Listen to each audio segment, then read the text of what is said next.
It's the Josh and Josh Talk Wrestling Podcast with your host, Josh. And with me, as always, his name is Josh. Hey, what up, everyone? Hey, why do you always get to do the intro?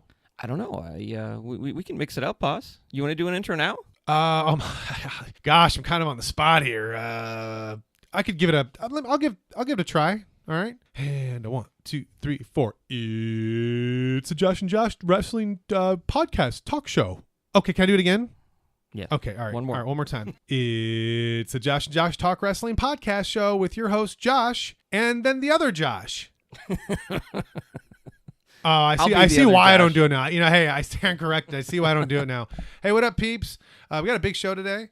A lot going on. Let's get right to it, though. I got a quick question for you. It is actually from our hotbox, Josh and Josh Talk Wrestling at gmail.com. So thank you for your suggestions, submissions, and comments. Josh and Josh Talk Wrestling at gmail.com. Josh, we were asked if there was a physical Hall of Fame. Not like a WWE Hall of Fame. There are pro wrestling Hall of Fames, but if there was a physical WWE Hall of Fame, where would it be located? I think there's only one pick right now. I would put it in Florida, as close to Full Sail University as possible. Not only is Florida a hotspot of tourist attractions, but you could also market it as, come to Full Sail University, check out NXT, and visit the WWE Hall of Fame. Bada bing, bada boom. Some people might say put it in Stamford, Connecticut, but there's no point to that. The WWE headquarters is not open to fans. You'll see on Instagram, you'll see people. Well, they have tours, though, right? Like, unless you're a bigwig, you can't get a tour. It's actually not that big. It's only 4 floors. Yeah, it's just like a regular business. Like, there's a few things in the lobby if you look through the window. Like you'll see fans on Instagram. They're like parked in the parking lot across the street or something, and they're like giving a thumbs up or something with the WWE sign in the background. But that's as far as you're gonna get. So some people might say Stamford, and I say there's no point. So I would say put it in Florida, near Full Sail, make it a thing. NXT in the Hall of Fame, connected to Synergy, et cetera, et cetera. That's awesome. I actually had thought about that. I think you actually put more icing on the cake, too, with the whole tourist attraction. So, yeah, I'd actually thought along the same lines in Florida and kind of make it a whole destination with, like, NXT and whatnot. I was thinking some other places. I, of course, thought of Stamford, but again, for the same reason, I thought, it's why? Yeah. I mean, there's really nothing to gain there. I think, two that kind of come to mind would be possibly Chicago. Now, on a certain level, and I'm partially unbiased, right? Sure, the show is based in Chicago.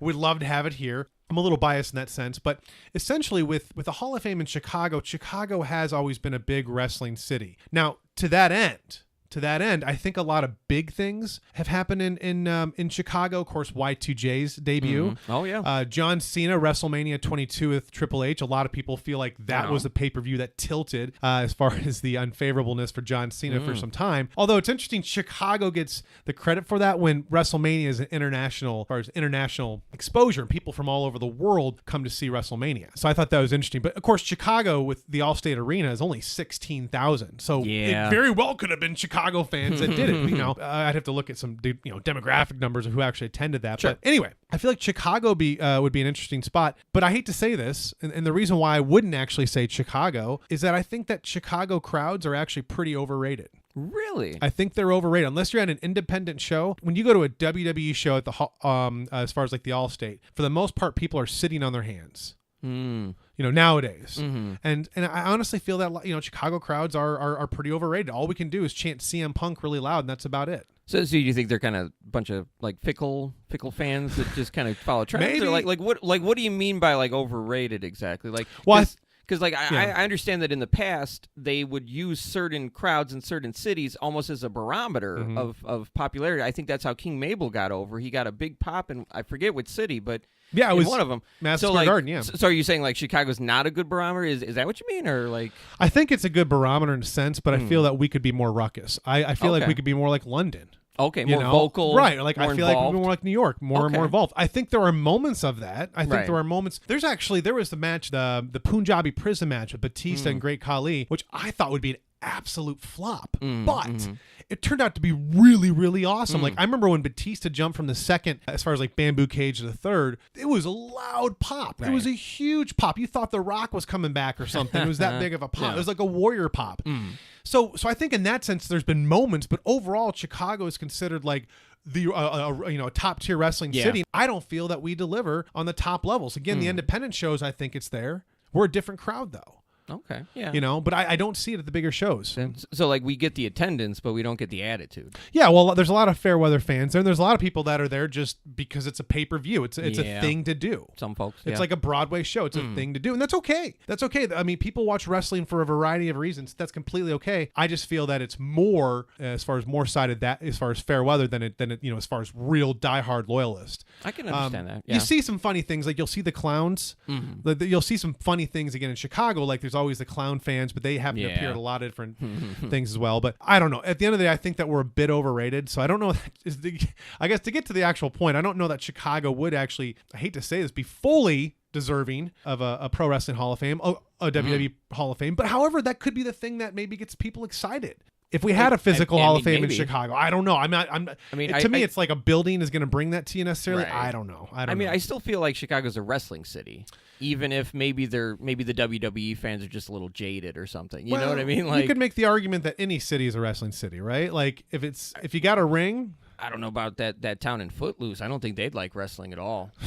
But I actually also thought perhaps somewhere in Texas. Okay. You notice a lot of WrestleManias. They tend to be more in the South. I'm actually curious about this. I want to look it up at some point, but I feel like a majority of the WrestleManias have been in the South, and I think it's because it's a northern-based company, and you don't want to oversaturate any one area. You want to spread out, spread the wealth. So I do feel like a lot of WrestleManias that come to mind took place down south. So to me, like maybe Texas having a physical Hall of Fame. Of course, you could make that a huge attraction with everyone from the Von Erichs and all different wrestling federations that have gone through there, and just the history of Texas wrestling. Oh my gosh! So I think that's actually a possibility as well too, and that would anchor it. But I got to be with you, Josh, man. I think Florida, like the Full Sail attraction. I think that would work. I think that would work, and I think that's best for everyone. And then also there's tons of stuff it's a way you could trick your family into going down there. You'd be like, hey, let's go to Disney and stuff. And hey, I guess this day when you're at Magic Kingdom, I'm just gonna slide on over to NXT and the Hall of Fame. So and they could have access shows too. So like they could have access shows on your way to the access to the Hall of Fame. So I think I'm with you on that, man.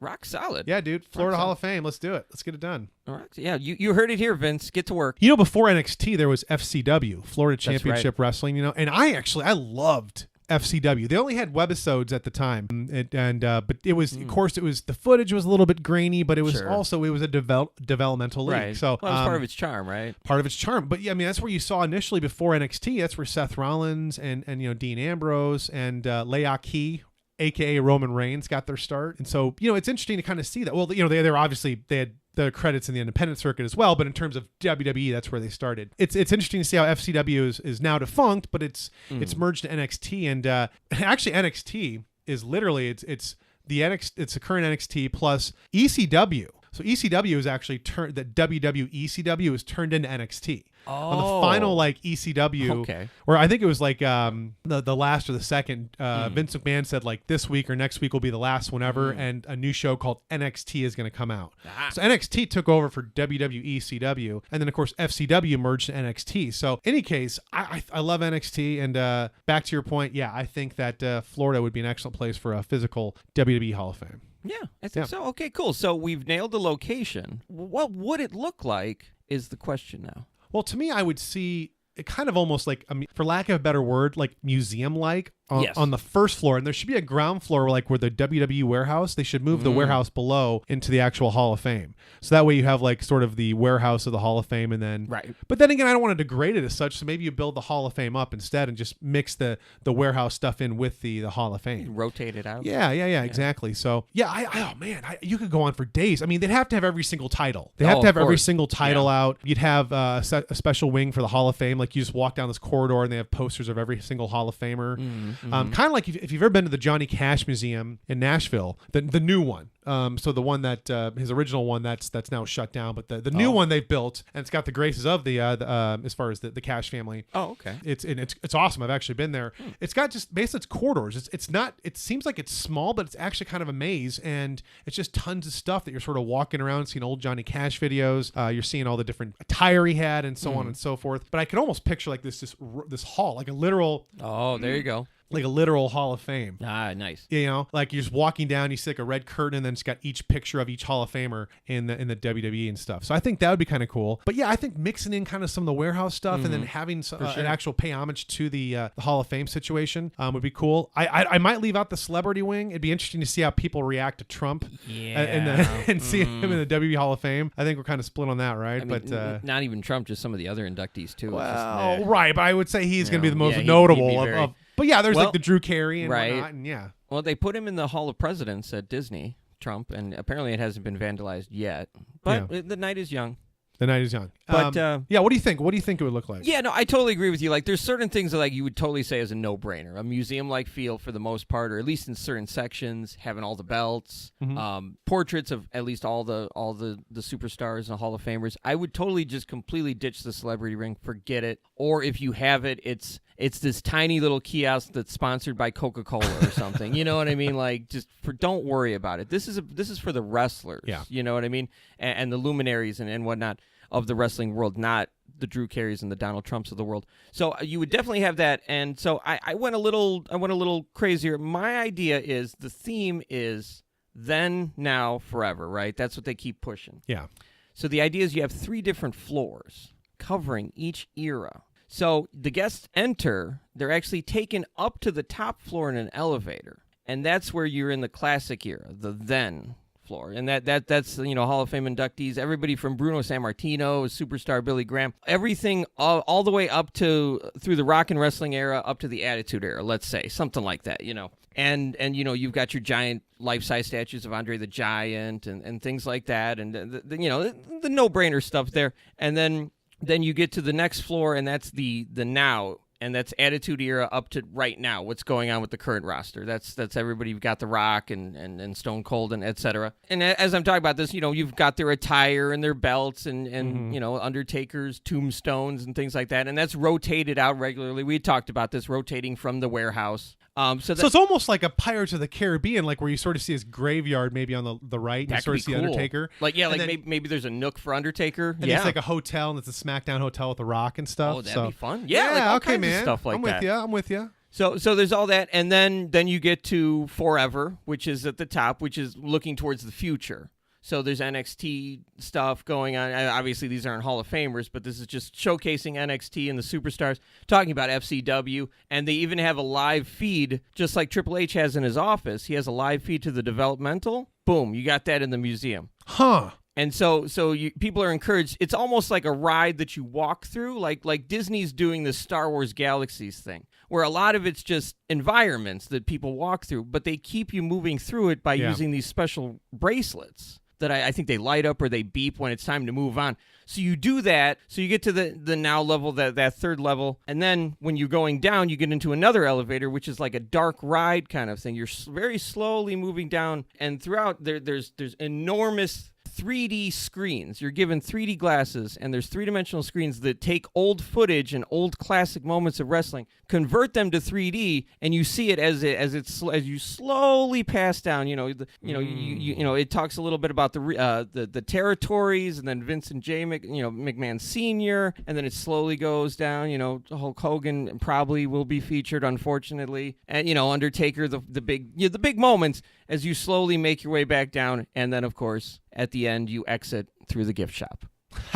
Bada bing. That's awesome. And I think having that type of it'd be WWE, so be a bit revised in terms of the history, but I think people always have those questions. So what about AWA and then WCW and then WCCW, and to be able to sort of have a roadmap of all that explained right there on the way out, I think could be really cool. That's actually, I really like your idea a lot, man. Thanks, that's awesome. boss. Yeah. That could be fun. Yeah, right on. I think you couple that with the NXT attractions and then the other Florida attractions in the area. Oh my gosh. So yeah, man, Josh and Josh Talk Wrestling, you heard it. Hopefully 2030 we see that, probably sooner at this point. I mean, if they ever do it, I don't know. I've never heard anybody really talk about it with any seriousness in interviews or anything. Well, why would they not? It's the same situation I heard about, like Gary, Indiana at a certain point a few years back wanted to do like a Michael Jackson Hall of Fame. And I thought, well, that's just what a way to attract people from all over the world. Like, despite how you feel about Michael Jackson, there is the iconic music level that where, it's like he is almost godlike when it comes to the role of music and Mm-hmm. pop. So, that being said, it was going to be like as far as like a Michael Jackson museum, and then it was going to have like the Jackson 5 and the whole Jackson family and all that. And I just thought that was and that would be a way to really generate revenue. And,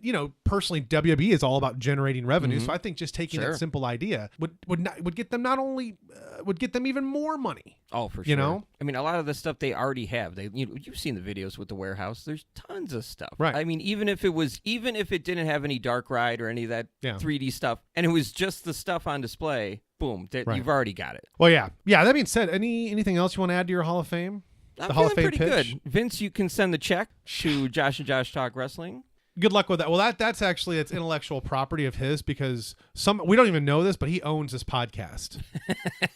We'll find out. We don't even know it, but he owns this podcast. But speaking of money, Super Showdown's coming up. WWE makes a lot of money. Saudi Arabia makes a lot of money off that. That's coming up. Oh, yeah, it's coming up, as, I mean, I don't want to grumble groan every time, these Saudi shows come up, because apparently they're going to be doing like 8 more of them at least. 10-year deal. Yeah, that's right. 10-year deal. So, I mean, I'm not going to grumble every time, but, I mean, we already... We don't like it. We don't feel good about it. I'm not going to watch it live. I'm going to watch it later. That's my protest. I'm not going to be silly and claim that, like I'm going to cancel the network or I'm going to stop watching. Let's be honest, it's not going to happen, but I'm not going to watch it live. Having said that, the only things we really know about it right now is there's going to be Undertaker versus Goldberg, which... Well, and that's, I think, to your point, Josh, was that this is a very bittersweet thing. We're going to get Undertaker versus Goldberg. I think they're going to make it cool. We're talking 2 legends in the ring. I think they will. WWE's not going to make them look stupid. Hopefully. Well, right? I mean, hopefully. If they learn their lesson from the last one with Trips and Taker and HBK and everybody, maybe. Yeah. I mean, what? So you didn't like that, the Hell in a Cell match with Triple H and Undertaker and Shawn Michaels as the guest referee? It was pretty rough, man. Oh, man. Rough. I actually thought it wasn't bad at all. I thought I remember the first like 5, 6, 7 minutes of the match. For some reason, I remember I looked at the clock or something, but like the first part of the match I felt was really slow, but then I thought it picked up, and they did really well as far as I think implementing Shawn Michaels as a guest referee. Where you at one point like Triple H had the thing won, and Shawn Michaels said, "No, I'm not gonna let you win this way." Like that was like cool, because like we as fans were like, that's stupid. But then if you think about it, these are best friends, and Shawn Michaels is thinking about Triple H as like an 80-year-old saying, "Hey, you want to win the right way." But it turned on him, and then Shawn Michaels ends up super kicking the Undertaker. These were great false finishes because you thought, "Oh my gosh, it's gonna happen." So I think that the middle and how it ended, and you got the nostalgia shot at the end, that was cool. But I don't know, man. Without the exception of the first part of the match, I thought it was boring. I mean, it was boring. I mean, on paper, it sounds great. You're talking about the false finishes and the booking and everything, but it's just these guys they're not like you got Shawn Michaels. He already had ring rust to begin with, and he's already fairly old. Trips isn't getting any younger. Triple H is still delivering though. He is, but the problem is it's going to keep boiling down to me the image when I think of Crown Jewel and I think of that match, it's always going to be the image of that horrible, horrible Irish whip, which I realize is doing the whole match a disservice to break it down to one single, botched thing. But man, look at that footage. Even on the WWE networks, retroactive editing that they pull a lot, they couldn't. I've watched it and they didn't edit it. They couldn't edit it any better. That's how bad that move was. Well, and it's not like I said, it's not fair. I understand he was injured and this and that, but that's just what I'm always going to remember, and that's what I'm going to think of now when I think of Undertaker. Doing battle at a big event. Right. It's where it's like, yeah, Goldberg. I love Undertaker, but I wish it was 20 years ago. Yes. Yeah. I hate to be that naysayer guy who's like, oh, they're too old and this and that, but they're kind of getting there. I want it to be good. I don't want to sit there and hate watch it. I want it to be good, but I'm tempering my expectations for sure. Well, Goldberg is actually in pretty relatively good health. Now he is a 50-something, but he's in relatively good health. But yeah, Undertaker, he's seen better days, and he's wrestled for 30 years at this point. So yeah, he's got a lot of wear and tear. But I think it sort of calls into question, like, if you can't deliver a match, then maybe you shouldn't be wrestling. Right. If you're and again, you're wrestling with injuries. I don't think that's the safest thing from a product stance, and then also just from a personal stance as well. Right. Like, here's the thing. Many years ago, I want to say at least 10 years ago or something, I went to Ozfest, and Ozzy was headlining, as usual. But here's the thing. Before the show, like, one of the handlers or somebody comes out, and he's like, Ozzy's not doing so hot. He's only going to do a few songs. and we're going to have chairs set up around the stage in case he needs to sit down. Now, I love Ozzy Osbourne. I love Black Sabbath, all that good stuff. But in the back, and it turned out to be a great show. Ozzy actually didn't need to sit down, and he did a few more songs. He managed to pull it together. But I'm thinking to myself, I was like, well, Jesus Christ, if Ozzy needs to like have chairs on stage and he's doing a shorter set, should he be touring at all? That's kind of the thing. And it's not for me to say. And like I said, the show actually went very well. But it's just kind of like, man, like we love you, but you could take it easy now, Well, and you could still do music, just maybe not tour. Right. Yeah, you can't really do that with wrestlers. Maybe equating musicians to wrestlers isn't quite the same thing. I'd argue that the physicality is a bit different. I mean, tours, though. But tours, yeah. Yeah, that's the thing. So, I mean, maybe, like, you're never too old to make music, but touring, I mean, especially when you're doing your type of shows, it is something to think about. But, yeah, I know you're right. I know The Undertaker was wrestling sort of injured, but I think it may be actually... I'm assuming that when the contract was signed, he was in better health. I can't believe that they would actually just force him to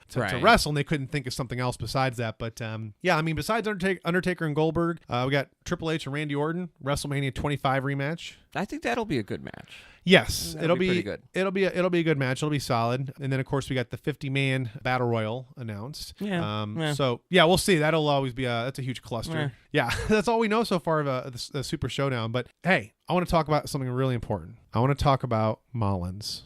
Yes. Mullins. It's official. The man, Becky Lynch, and Seth Rollins. Mullins, which I've coined. You don't like. We talk pre-show. You don't like it. I like it. I hate it. Hey, I'd keeping say it. It's Blowlins or Beckons. Beckons. How about Beckons? All right, Beckons. I like it. Beckons. All right, so let's talk about Beckons here. It's official. Becky Lynch and Seth Rollins are a thing. Everyone's talking about them being the new power couple. They're like the most powerful couple in wrestling. I'm like, how about Triple H and Stephanie? Yeah. Especially since Becky's not exactly, one of Vince's chosen elite, that's always going to be against you. I always feel like there's going to be that ceiling until Vince loves you enough. You know what I mean? Right. Well, but they do have 3 world titles between the two of them, so that's something to think about. But that's for sure. Yeah, no, hey, good for them. Hope it works out. Good. I imagine it's hard to find, to date outside of your pool of wrestlers, considering your schedule and the way you live. Well, you're on the road 300 days a year, and I mean, you get to know these people intimately, and I mean that on a professional sense, but then also in some cases like this on a personal level as well too. So, but yeah, hey, great stuff, Mullins. Yeah, good. We're going with Beckons. All right, we'll go with Beckons. Mullins. We can do both. Okay, switch. All right, right on. What else we got? Oh, AEW, the TV deal. We're thinking it's we've heard it's TNT, right? Primetime. It's TNT. Warner Media deal for a weekly wrestling show on TNT primetime is what we know. We don't know a time slot specifically, but it sounds like they're going to start in October, which is interesting because that's when Fox, NBC Universal, is going to have SmackDown. SmackDown is moving to Friday nights on Fox, so that'll be interesting to see when those two shows start. So it looks like we're gonna have a really busy fall, but it'll be interesting to see when those two shows start. Very exciting stuff. Yeah. And speaking of which, Earl Hebner just signed AEW. I don't know if you heard. I saw that. I thought, so that's cool. I always, oh man, I don't know. Do you watch Viceland, like with the new wrestling Dark Side of the Ring? Wrestling I've episodes. Never heard of any of that. Yeah, check it out, Viceland, Dark Side of the Ring. But some really great stuff. You really kind of get some different points of views. You get different stories. You hear opposing sides. It's really interesting, and it's not WWE built, so you're not getting a revisionist view. You're actually getting what some would say maybe the real view, or really what Viceland tries to do is record everything. They record all the opinions and they show it to the viewer, kind of leaving you to sort of decide where to go with it. So I think it's pretty well directed in that sense as well. Yeah, no. So we'll see. AEW, it'll be great to get them going this fall, and like we've mentioned before, competition makes anything better. Yeah, whether WWE likes it or not, they need this. Well, yeah, and I mean even WWE, they do their best stuff when they have competition. Yeah. Remember when TNA came out for it was like their live Monday night? They brought back Shawn Michaels and Bret Hart just to offset that, and it was a great promo, and it led to a great, well, I shouldn't say a great, but it led to a concluding match with Vince McMahon and Bret Hart at WrestleMania 26. So they did some pretty good things with that, and it was just the nostalgia to see Bret Hart and Shawn Michaels hug in the ring and sort of move on, at least from as far as a work, as I believe, a work stance. Yeah. Of course, I'll leave that to you guys judge as far as if it was an actual screw job or if it was a work. I'm sure that'll be the subject of a future episode. Yeah. Big blowout. Right. Oh my gosh. That'd be great. But yeah, no, nonetheless, it was, I think that WWE, and of course WCW, When there's competition with WCW, they did their best stuff. But you can still keep the PG era, just make it more creative, and I think they need competition. So we'll see. Of course, again, we're all getting excited about AEW. They've had one pay-per-view. That's the thing we have to remember. They have one pay-per-view. They have another one coming up another week here or so. It was a good pay-per-view, and it seems like they've got a good infrastructure, and they're taking their time to build it out. And actually, I think they've taken advantage of this TV deal. So while they're trying to figure out this TV deal, they've been doing like little marketing things along the way. As far as getting more contracts, having these contracts, as far as announcements like in Vegas and whatnot. As far as the pageantry and then the show they're making of it, that's some pretty cool marketing things they're taking advantage of. So, but they got a good roster. It seems like they got like a 45-person roster so far, so they'll be set. And if they're looking at things making this wrestler friendly, like having an off season, and it's more opportunities for independent wrestlers, it's more opportunities for wrestlers all over. So it's one of those things where there's no bully, there's no WWE to say, hey, you're gonna do it our way. Now it's like, if I don't like your way, I'm just gonna let my contract run out, and then I'm gonna hop over 90 days later to this other competitor. And then you know what, if people in AEW don't like it, they can say the same darn thing. It's true. They can like, hey, I just want to go to WWE and get more money. So it's gonna be good times. It's good times. I think the money, of course, is still at WWE, and I think WWE will always be a flag bearer, as I mentioned before. But this is, again, getting back to our point, competition is what's best for any brand. Absolutely. Whether Vince wants it or not. Yeah. Lars Sullivan. It's, I think what's bothered me the most, we were talking about this pre-show, Josh, where it seems like, from what we understand, now, again, these are internet sources that we're hearing from, different reports, and overall sounds like WWE was made aware of these comments that Lars Sullivan made. Yeah. I feel like at that point when they were made aware, that's when they should have fined him at least the $100,000, had him go through sensitivity training, or I don't know, maybe fire his ass. If anything, if you're going to punish him, I think it was when they knew about it. And it seems like they knew about this for a couple years. Yeah. So anybody who's not familiar, Lars Sullivan, many years ago, I think 2012, 2013 era, he was on a bodybuilding forum and he was posting his whatever screen name, and he said a lot of racist, homophobic, sexist, and just fucked up things. Mm-hmm. And I actually had heard about this through the dirt sheets maybe a month ago about this, and we were all kind of waiting for WWE to say or do anything. And they did not for the longest time. And now it's resurfaced yet again, because only now is he being fined $100,000. And you know why? Because the Mars Wrigley Confectionery Corporation raised a stink. We're the authority, but, until a sponsor or somebody with money, with the big money, I guess you could say, raises a stink, nothing's going to get done. I'm really disappointed. But, to that end, Josh, if we are the authority, which we technically are, it was a fan who posted a bunch of things on Reddit about Lars Sullivan. So technically, yes, we as fans got this ball rolling. So there is that. But yes, I mean, Josh, you bring up a really good point. It was, again, from what we understand, WWE was made well aware of this a couple years ago, and they just decided to do something after Mars Wrigley only then said something. And I think that's actually pretty disgusting, to be honest. Well, it really bugs me. They released this generic, WWE supports a culture of inclusion regardless of race, gender, religion, or sexual orientation, blah, blah, blah. The typical thing, and it's just like... Which was good. I mean, every company should be that way. Which is good, but for me, it's like, at the end it should say, ...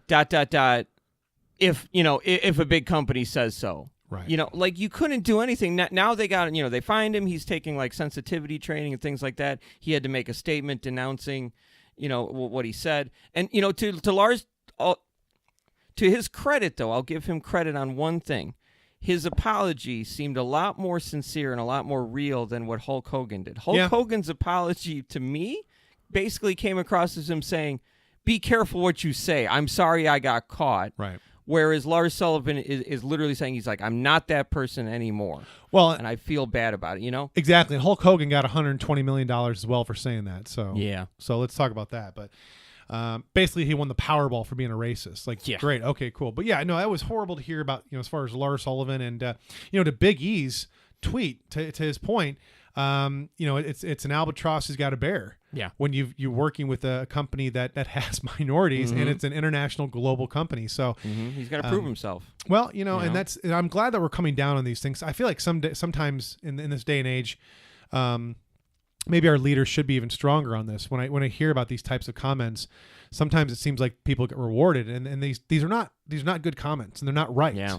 It's not right to think that way. So I'm glad that we eventually saw something from WWE, and I'm glad that fans sort of stood up. And then, and actually to Mars Wrigley's credit, they came once they heard about it from, they wouldn't have any access to that necessarily. Right.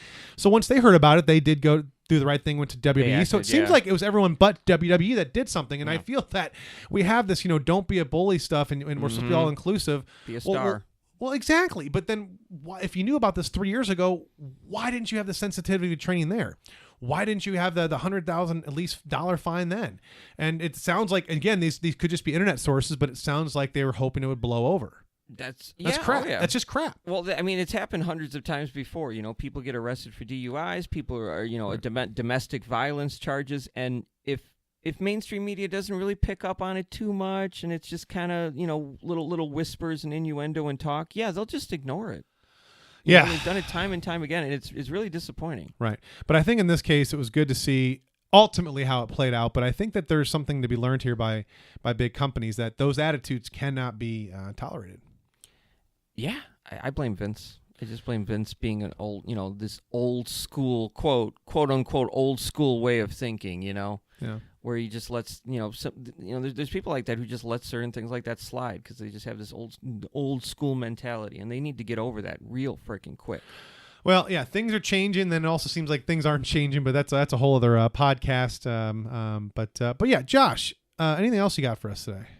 No, I'm really happy. We've got 30. Me too. I'm happy too. I'm happy. We've got 38 wonderful people who are nice enough to subscribe to us. But we want more. Yeah. We're aiming for 100, man. That's going to help us out. So, tell your friends, tell your dog, give your dog a YouTube account, have your dog subscribe. Well, hey, I mean, dogs have Facebook accounts. Yeah. So, yeah, that could work. But yeah, hey, make sure to shoot us an email, comment, question, concern. I don't know. Would you have a concern about it? Yeah, I guess you could have a concern. If you're concerned, let us know. Yeah, comments, questions, concerns. Show ideas. We get all of our show ideas from listeners like you and subscribers like you. So, Josh Talk Wrestling at gmail.com. Again, hit us up in the hot box, Josh Talk Wrestling at gmail.com. Y'all have a great week and be cool with each other. Have a good one, everybody.